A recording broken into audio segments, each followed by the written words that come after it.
Assalamualaikum warahmatullahi wabarakatuh. Waalaikumsalam warahmatullahi wabarakatuh. Kajian ekonomi pasca pandemi bersama Dr. Andes Mami Indrayani MS. Dokter Anda, Pak. Dokter Anda ya.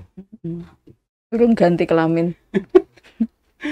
Labkes Kepala Fakultas Ekonomi dan Bisnis Dosen. Universitas dan Dosen aja. Oh, dosen di Universitas Muria Kudus. Iya.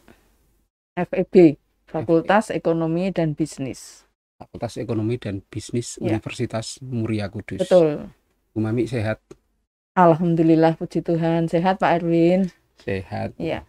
Dan ini merupakan momen yang luar biasa sekali karena saya lama sekali tidak berjumpa dengan beliau. Ya mungkin sudah lebih dari 6 atau 7 tahun yang lalu. Wis. Bener, Bu Mami. Nah, izin ini, Bu Mami. Ini kan pandemi kita kan cukup panjang ya. Iya, betul. Sekitar kurang lebih 2 tahun di mana masyarakat itu aktivitasnya dibatasi dan kemudian saat ini adalah di mana new normal. Ada beberapa hal yang kemudian kita bisa diskusikan agar masyarakat memiliki keyakinan untuk minimal memperbaiki ekonomi skala kecil dalam skala rumah tangga. Pripun Ibu ini? Kita mulai dari mana pembicaraan ini? Iya. Ya, kita mulai aja pada kenyataan yang kita hadapi sehari-hari bahwa tanpa kita kendalikan dan kita sadari kita menghadapi pandemi. Betul. Seluruh dunia. Dan tidak hanya secara kelembagaan, tapi juga secara personal. Ini kena semua. Nah, kenyataan ini kemudian memberikan respon yang berbeda-beda. Contohnya tadi Pak Erwin mengatakan ada kebijakan-kebijakan pemerintah yang harus direspon karena ini adalah diharapkan menjadi solusi untuk mengamankan dalam tanda petik kondisi-kondisi yang dihadapi. Tetapi kan tidak semua orang, apalagi orang Indonesia ya, orang Kudus saja responnya macam-macam gitu. Beragam. Ada yang menganggap bahwa pandemi itu biasa karena sudah pernah dulu nenek moyangnya, atau kemudian juga tidak terkena walaupun dia melanggar dalam tanda petik kebiasaan normal yang harus dijalankan, atau juga yang patuh karena dia tidak merasa ada jaminan gitu. Sehingga jaminan tentang bagaimana menghadapi kondisi ini, dan kalau dia terdampak kan dia tidak bisa mengatasi. Betul. Faktanya juga banyak saudara-saudara kita yang terkena dan dipanggil pulang. Betul. Nah, tapi juga ada yang tidak apa-apa. Tidak apa-apa, terkena tidak Nah, apa-apa. tidak apa-apa juga tidak tahu. Ya, ada yang merasa tidak apa-apa, jadi dia dikategorikan kena apa enggak juga nggak ngerti. Betul. Tetapi secara komunal, secara masyarakat, kita kan harus patuh. Artinya ada kebiasaan-kebiasaan yang harus direm. Tadinya bebas bertemu, berinteraksi, harus direm. Harus ada PPM, harus ada macam-macam ya. Padahal pandemi ini kan kuncinya ada di dalam interaksi. Interaksi manusianya. Human to human. Ya. Mau kita lihat secara lokal maupun global, kalau indikasinya atau indikatornya adalah interaksi antar individu, ini yang membahayakan. Kan kejadiannya seperti itu. Nah, lalu bagaimana dampak untuk keluarga dan sebagainya? Pasti terdampak. Mesti tidak ada 100% masyarakat yang patuh dan kemudian mentaati, yang seperti saya bilang tadi, itu juga nggak bisa karena masing-masing punya alasan, masing-masing punya pengalaman, masing-masing punya keyakinan untuk menghadapi hal ini. Jadi, local wisdom, ya, itu bukan hanya daerah, bukan hanya provinsi, bukan hanya nasional, tapi local wisdom, nilai-nilai yang ada di dalam keluarga itu bagaimana. Kalau ini bicara tentang individu keluarga, begitu Pak. Nah, kalau toh kemudian sekarang kita melihat ada kelonggaran karena dilihat bahwa pandemi ini juga nanti katanya akan menjadi endemi Endemi. saja, itu berarti kita tidak bisa lagi kembali kepada keadaan normal yang lalu. Tetap saja kita berada pada posisi new normal, kenormalan baru. Maka masyarakat mulai dari keluarga harus bisa membangun nilai-nilai baru, kebiasaan baru. Gitu. Kebiasaan baru yang tentu bisa jadi sangat tidak sama dengan yang lalu, baik dari aspek hubungan dengan sesama maupun aspek dalam keekonomian. Nah, ya, ekonomian. Tapi dalam hal ini tentu ada beberapa hal yang perlu kita dewasakan. Kenapa? Karena ketika menyangkut soal perut, ini tingkat kepatuhan itu hampir bisa dikatakan kemudian jadi terabaikan. Nah, dalam hal ini mungkin ada kajian lah atau cara pandang dari sisi akademis, Bu. Kalau saya belum meneliti masalah ini, tetapi dari pengamatan saya, itu saya bisa mengelompokkan masyarakat menjadi beberapa kelompok tadi. Jadi kelompok yang, ini bukan masalah pendidikan ansih ya, pendidikan itu luas ya, dia punya pengetahuan atau informasi yang jelas. Terus ada kelompok masyarakat yang informasinya setengah-setengah, dia belum paham tapi sudah lari informasinya karena sudah banyak yang baru lagi. Dan kemudian ada masyarakat yang memang akses terhadap informasi yang benar itu terhambat. Nah, ini yang menimbulkan respon yang berbeda tadi. Kalau masalah perut, memang kadang-kadang ini mengalahkan semuanya ya, mengalahkan rasio, mengalahkan perasaan, mengalahkan apapun gitu. Tapi kembali lagi kepada tadi background keluarga tadi. Kalau saya mengingat ya, kebiasaan baru misalnya cuci tangan itu kan bukan hal yang lama. Itu bukan hal yang baru, tapi itu sudah lama. Saya diajari ibu saya dulu. Juga cuci tangan itu sebelum makan, setelah pergi, cuci kaki, lalu yang namanya baju itu harus diangin-anginkan di luar, jangan dibawa masuk, itu sudah dari dulu. Kebiasaan-kebiasaan itu, jadi nggak kaget sekarang. Kemudian kalau saya mau cerita suami saya, karena dia memproses susu kedelai, dia tanpa disuruh dari dulu juga sudah pakai masker. Dalam pekerjaannya, dalam aktivitasnya.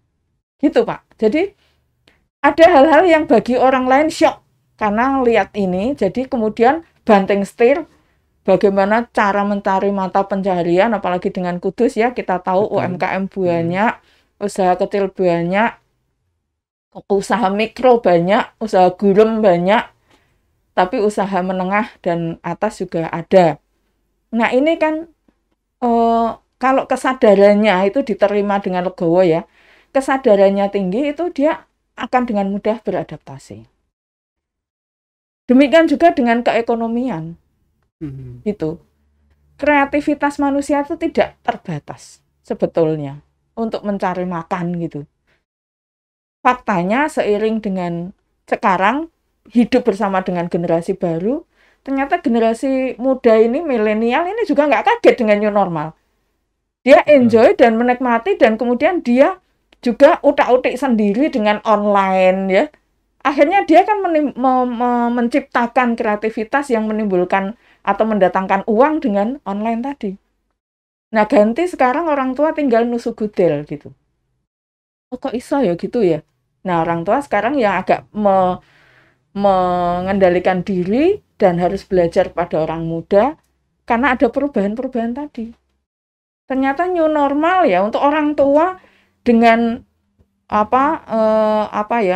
pendidikan harus terus berjalan, harus terus hidup dengan online, dengan Zoom, dengan Google Meet dan sebagainya ya, dengan media-media itu tadinya siap juga, tapi dipaksa untuk belajar karena harus mendampingi anak-anaknya.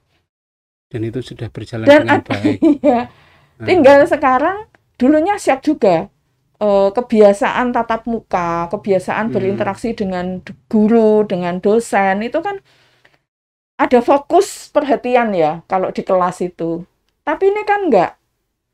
Saya melihat beberapa mahasiswa saya tidak terpengaruh. Jadi dia tetap punya nilai, punya semangat, punya ini.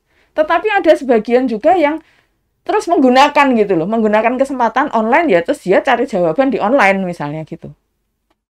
Ada aja yang seperti itu Kak gitu. Nah, di kalangan masyarakat dalam mencari makan tuh ya kayak gitu. Di rumah saya, lingkungan saya ada mbok-mbok sekitar 5 orang yang sudah beroperasi cari sampah pemulung. Itu mulai dari habis subuh, ada yang kemudian jam 6, jam 7 tuh ada sekitar 5 orang sudah sepuh-sepuh. Ya nggak ada yang kena itu. Dia jalan terus, dia memulung terus, tidak terpengaruh. Ya kena, cuman dia nggak tahu juga. Nggak tahu juga. Tapi saya lihat kan indikasinya batuk, pilek misalnya gitu ya. Enggak tuh, dia nggak pernah libur juga. Jadi stabil ekonominya, tapi tidak bisa meningkat karena memang profesinya di situ ya. Dan mungkin sistem pemulungnya itu bukan seperti tetangga saya yang jadi kaya raya sekarang sepeda motornya tambah, mobilnya tambah, atau pengepul-pengepul yang kita lihat di Kudus juga banyak ya untuk sampah seperti itu. Kalau untuk UKM-UKM yang saya amati, saya punya tenan untuk yang memang terasa jatuh itu tekstil. Tekstil itu jatuh. Tetapi hari-hari ini saya lewat Kliwon itu hampir nggak bisa lewat. Betul. Heran saya. Kliwon, Ramayana, nah, itu semua macet. Nah, terakhir itu berarti bukan perut ya Pak? Itu bukan perut loh. Gaya hidup ya? Nah, itu kan. Terus saya pengen ikut-ikutan beli makanan gitu, karena saya juga membagi-bagi dengan sekitar, dengan saudara-saudara. Kalau ini kan kesempatan libur, mau datang ya bawa apalah. Saya ke toko-toko retail. Retail, pedagang-pedagang retail makanan kecil. Udah pada habis loh Pak.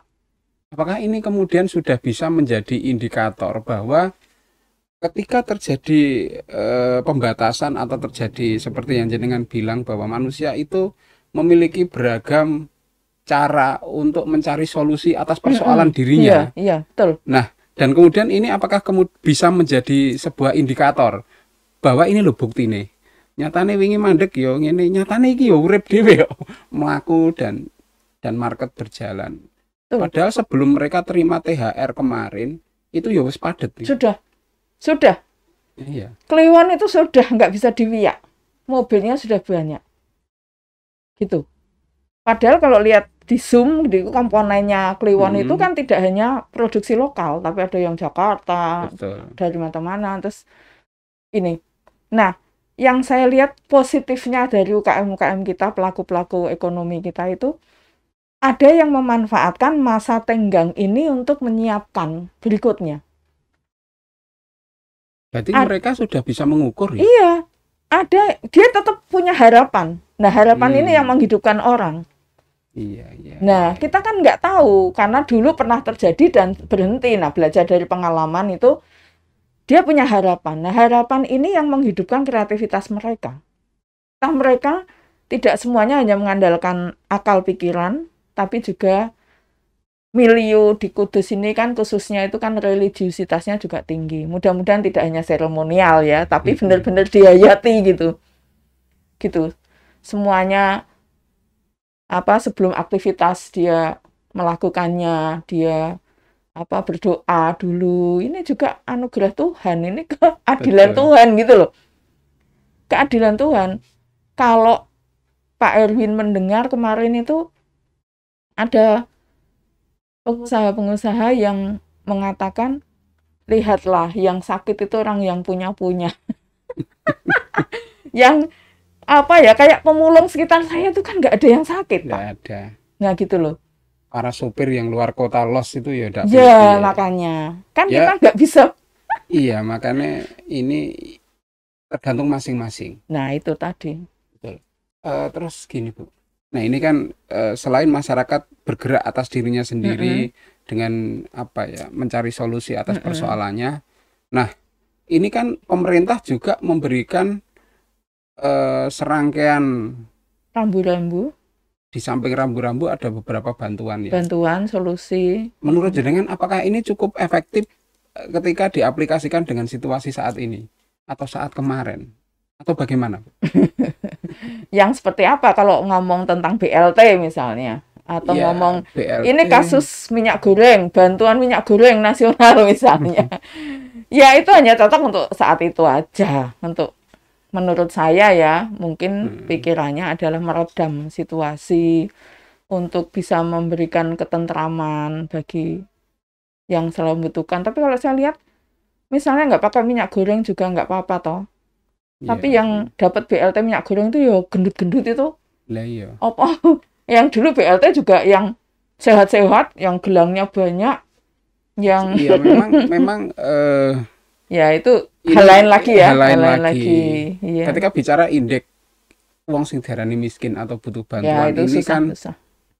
angel ya. Karena ada Kita sosial melihat di budaya. sekitar kita saja, misalnya harus lantainya harus begini, harus Nggak begitu, cocok. udah cocok. Nggak Itu cocok. bukan ukuran Iya, aslinya. Ya memang rada repot. iya. Namun kita perlu bersyukur bahwa kita semua diberi kesehatan, kemudian diberikan akal, Iya. seperti yang jenengan katakan tadi bahwa kebun nusu gudel. Mungkin saya juga akan banyak belajar dengan teman-teman yang muda. Namun tentu akan ada banyak keterbatasan ya. Karena di samping harus berpikir tentang kemajuan teknologi, juga harus berpikir tentang bagaimana bertahan. Bukan hanya bertahan tapi harus menyerang. Pertahanan yang baik harus menyerang itu, Bu. Kalau melihat lagi, Bu, Kudus saja nih. Kudus saja ini untuk sektor-sektor UKM, kemudian tadi banyak yang terpukul. Saat ini kita mulai muncul, mulai berkembang. Barbodo ini masih memiliki cukup keyakinan untuk terus. Ya ada beberapa pendapat sih. Dengan interaksi yang intensif antar manusia itu juga ada kemungkinan potensi untuk terjadi krisis kesehatan lagi. Tapi ada juga yang tetap punya pengharapan. Asal mereka misalnya ya tadi sudah patuh ya secara kesehatan, kan ada yang memahami bagaimana solusinya, misalnya sudah booster, sudah vaksin, minimal syarat cukup itu dipenuhi. Gitu. Syarat perlu dan syarat cukup itu dipenuhi. Nah, kalau itu kan orang jadi ayem. Kalau orang ayem kan zat-zat di dalam tubuh itu akan dihidupkan oleh fungsi-fungsi organ kita. Ayem, sukacita, gitu, tentrem, gitu loh. Saya juga banyak belajar ini, soalnya di usia sekarang ini juga mulai agak galau-galau juga. Nah itu, saya sama suami kena juga loh Pak. Kena yang pertama. Oh iya, kalau yang rata-rata nih pada kena, nih pada rapopo. Kami juga nggak apa-apa, karena sudah vaksin 2 kali. Itu kan juga mematahkan teori kalau vaksin ternyata melindungi, ternyata kan juga enggak. Gitu loh. Padahal saya nggak kemana-mana, saya di rumah aja. Jadi ya saya bersyukur aja diberi pengalaman untuk kena gitu aja. Gitu, betul. Tapi yang paling penting adalah bagaimana kita tetap optimis, punya harapan. Kemudian sisi spiritual yang tidak hanya formalitas, ini menjadi modal yang sangat penting. Untuk terus berjalan, dan bukan hanya sekedar berjalan, karena harus terus berinovasi. Karena perkembangan ke depan itu banyak sektor-sektor yang memerlukan cara pandang yang berbeda atau kelakuan yang berbeda. New normal bukan hanya dari sisi perilaku kesehatan, tapi dalam berusaha ya mungkin dosen juga ya. Harus Zoom. Terus kemudian harus kreatif, harus suarane orang mahasiswane komplain. Nggak kedengeran.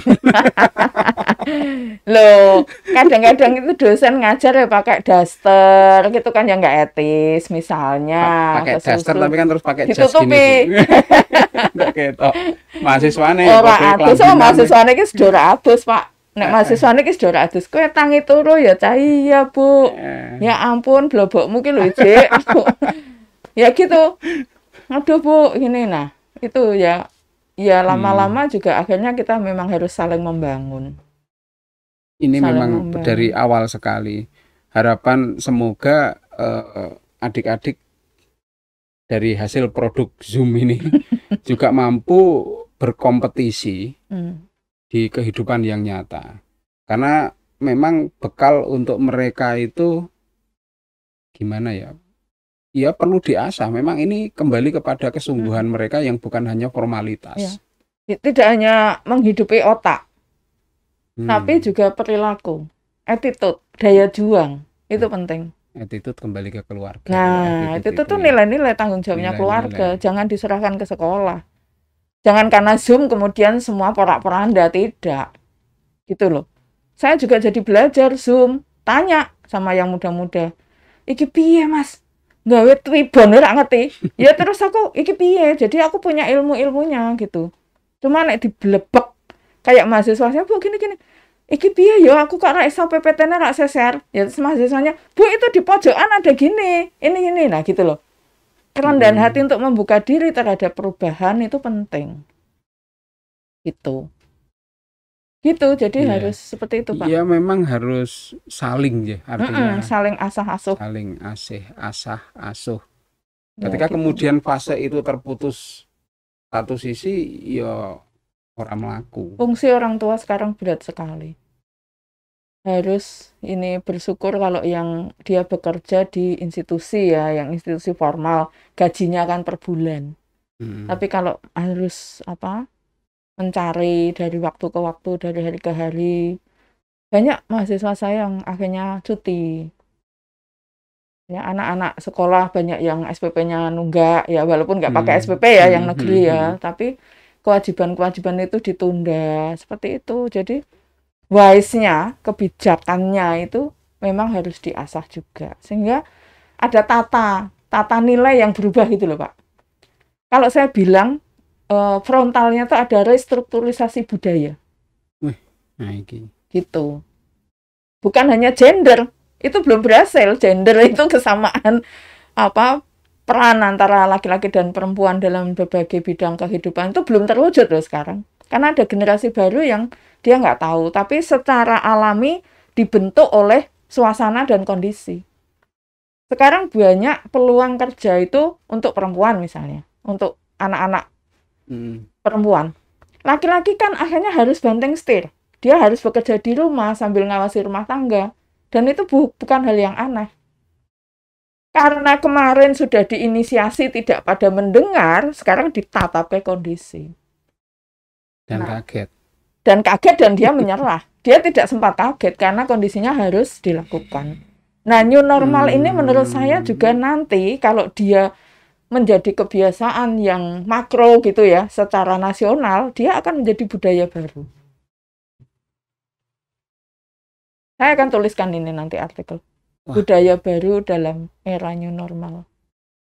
Jadi ada makanya proses. kemudian perlu adanya restrukturisasi budaya. Iya, Restrukturisasi budaya itu lebih kepada eh, modernisasi atas budaya yang ada turun-menurun, atau tetap kepada perilaku dasar, perilaku ibu atau mungkin orang-orang tua yang dulu yang bicara tentang soal-soal tata nilai, attitude dan sebagainya.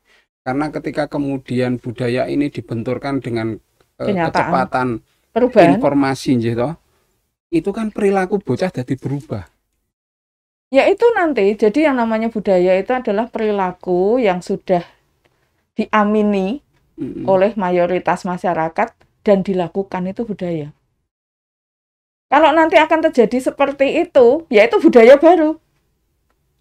Tapi seyogianya kan nggak begitu.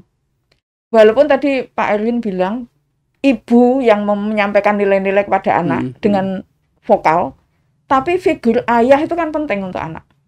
Dia melihat, nggak usah banyak ngomong, tapi dia melihat kebiasaan ayah dan sebagainya. Jadi jangan menafikan peran bapak gitu loh. Dari sejak awal peran ibu dan bapak itu penting. Gitu. Apalagi bapak yang mau ngedusi, yang mau mandikan, yang mau nyuapin, itu akan ditiru dan akan dilihat oleh anak-anak. Nantinya dia punya figur bapak dan ibu. Saya merinding kalau ngomong gitu. Soalnya 5 bupati atau 6 bupati di Kudus ya. Saya untuk gender itu pengaruh samaan gender. Sampai kemarin dianugerahi champion of gender itu. Belum berhasil. Karena disusul oleh generasi yang baru lagi, nilainya beda generasi. Tapi kemudian ada satu titik di mana kaum milenial ini lebih rasional melihat. Bukan pakai perasaan. Tapi pakai rasio untuk menyikapi kondisi. Saya kira kita tahu nanti adik-adik ini ya, tugasnya bukan hanya mencari nafkah. Tidak. Konsep itu sudah agak luntur. Karena sekarang perempuan juga mencari nafkah. Gitu loh. Dari rumah kan juga bisa mencari nafkah. Bukan hanya keluar dan sebagainya. Jadi bapak-bapak laki-laki juga harus mulai tune in kepada sektor domestik itu ada apa. Dia harus mulai terlibat. Dan new normal itu seperti itu kan yang kemarin gitu.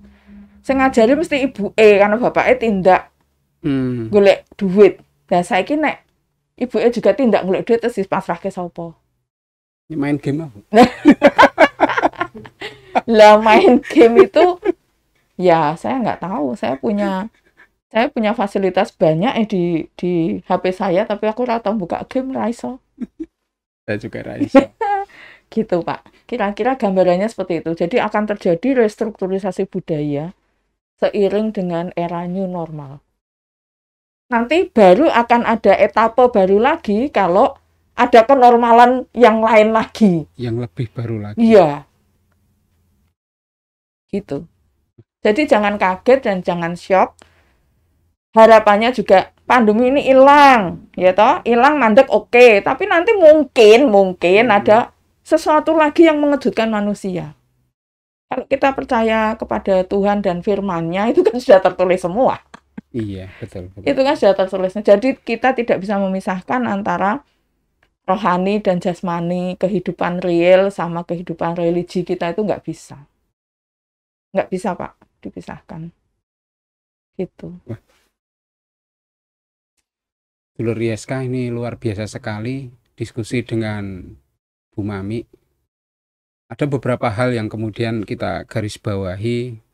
Yang pertama bahwa manusia itu akan diberikan sebuah bekal alam di mana untuk bisa menyelesaikan persoalannya sendiri, gitu Bu.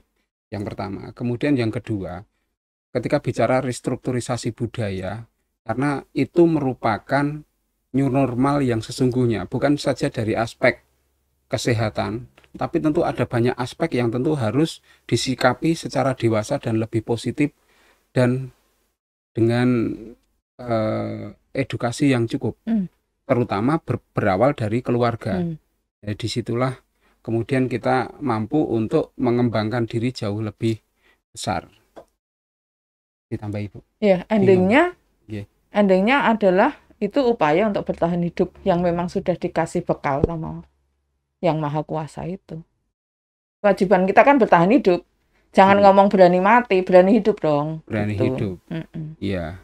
Dan satu hal yang paling penting adalah bagaimana kita mengaplikasikan sektor real sektor real yang berketuhanan, percaya kepada Tuhan sehingga mampu memberikan bekal dasar kita untuk terus melangkah dan optimis di masa depan. Gitu. Luar biasa. Terima kasih atas waktunya Bu Mami. Mungkin nanti ke depan kita akan mengusung tema yang lebih menarik lagi. Atau mungkin ada closing statement Bu Mami yang ya menurut saya ini ESK podcast ini adalah media yang sudah mulai dikenal oleh masyarakat. Jadi kalau ada apa-apa, ada informasi apapun ya orang kesandung, orang kecelakaan, orang apa, ISK gitu sumbernya. Gitu. Terima kasih. Nah, ini harus juga ada perubahan. Perubahan yang semakin ke depan semakin meningkat menjadi mungkin tidak hanya bicara seperti ini, tapi juga tadi kan saya lihat divisinya kan banyak. Divisi edukasi dan sebagainya itu bisa dijadwalkan karena kita perlu di Kudus ini bagaimana dalam situasi dan kondisi melihat kebiasaan masyarakat, kehidupan masyarakat, mata pencaharian masyarakat itu yang sangat rentan terhadap perubahan. Oleh karena itu bagaimana membuat masyarakat ini menjadi tenang, damai, tidak usah melu-melu yang aneh-aneh gitu ya. Tapi kemudian bertuhannya itu lebih real, lebih mendalam ya secara substansi tentu saja. Supaya ekspresi kehidupannya itu berdampak kepada orang lain. Ekspresi berreligi. Ya. Ya, ekspresi religi itu bisa meluap keluar menjadi perilaku. Nah, kalau perilaku misalnya ini kita ngomong UMKM, perilaku pengusaha, perilaku perorangan menjadi lebih baik, lebih berkenan kepada Tuhan. Itu artinya kan dia dapat berkat yang berlimpah gitu. Sepakat. Iya. Ya. Seperti dan itu. Setelah kemudian dapat berkah yang berlimpah, berdampak tentu akan memberikan segudang manfaat. Iya, untuk dan orang mereduksi hal-hal yang bersifat buruk, negatif. yang negatif. Gitu. Luar biasa ini. Wah. Ini tadi ini sektor ekonomi ini berketuhanan ya. Ya, Pancasila kan? Pancasila. Iya. Akhirnya mewujudkan berkeadilan sosial gitu. Ini ke depan kita akan jadwalkan kembali dengan Bu dosen, Bu Mami, untuk mengusung tema yang lebih spesifik lagi, sehingga akan bisa kita sama-sama belajar bareng untuk menghadapi new normal, kemudian inovasi yang lebih luar biasa untuk bukan hanya sekedar bertahan hidup, tapi untuk bisa mampu menebar manfaat kepada sesama. Terima kasih Bu Mami. Kembali kasih Pak Erwin, teman-teman di studio. Assalamualaikum warahmatullahi wabarakatuh. Waalaikumsalam warahmatullahi wabarakatuh.